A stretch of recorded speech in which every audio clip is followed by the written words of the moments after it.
My name is Erin Dupree. I'm the speech therapist at Elm Grove Elementary, and I wanted to take today to read a book called Giraffes Can't Dance.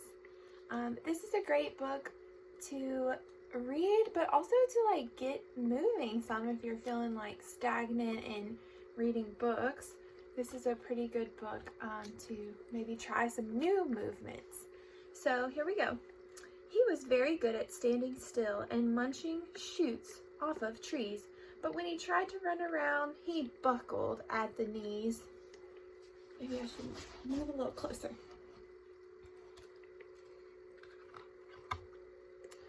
Now, every year in Africa, they hold the jungle dance where every single animal turns up to skip and prance. And this year, when the day arrived, poor Gerald felt so sad because when it came to dancing, he was really very bad. Can you point out some animals that you see in this picture?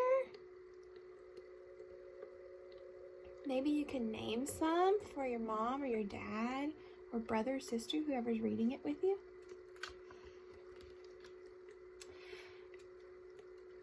The warthogs started waltzing, and the rhinos rocked and rolled. The lions danced a tango that was elegant and bold. So this is the part where you could YouTube a video on how to do the waltz and practice doing that, or you could put on some Elvis Presley or another rock and roll Hall of Famer and rock out. Or you could look up a YouTube video on how to do a tango and do the tango like the lions did.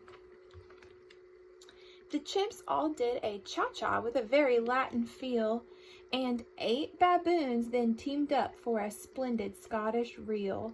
Let's count. Let's count the chimps. Ready?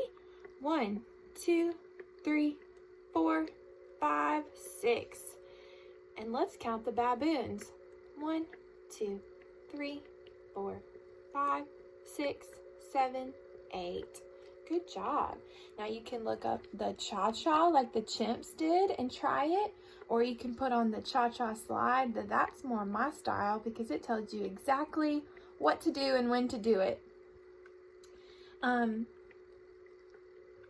you can look up a Scottish reel. Actually, I think I'm going to look that up after this because I don't know what that is. Gerald swallowed bravely as he walked toward the floor, but the lions saw him coming and they soon began to roar. "Hey, look at clumsy Gerald," the animals all sneered. "Giraffes can't dance, you silly fool. Oh, Gerald, you're so weird."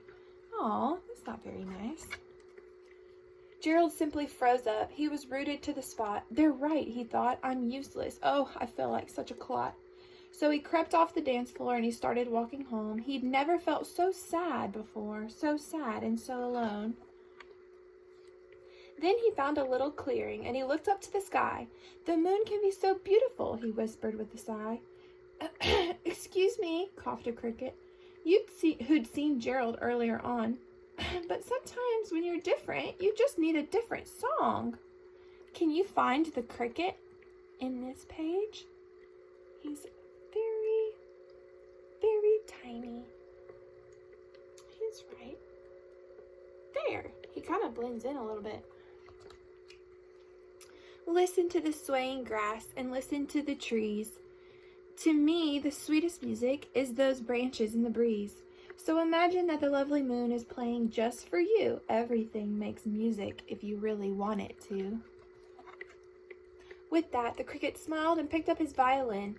Then Gerald felt his body do the most amazing thing. His hooves had started shuffling, making circles on the ground. His neck was gently swaying, and his tail was swishing around.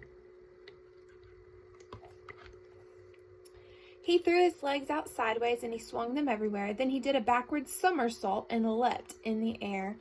What is a somersault? Can you tell me what a somersault is? It's a flip. He did a flip. Gerald felt so wonderful. His mouth was open wide. "I'm dancing. Yes, I'm dancing. I am dancing," Gerald cried. Then one by one, each animal who'd been there at the dance arrived while Gerald boogied on and watched him quite entranced. They shouted, "It's a miracle! We must be in a dream! Gerald's the best dancer that we've ever seen." "How did you learn to dance like that? Please, Gerald, tell us how." But Gerald simply twirled around and finished with a bow. Yay! Then he raised up his head and looked up at the moon and stars above. "We all can dance," he said, "when we find music that we love."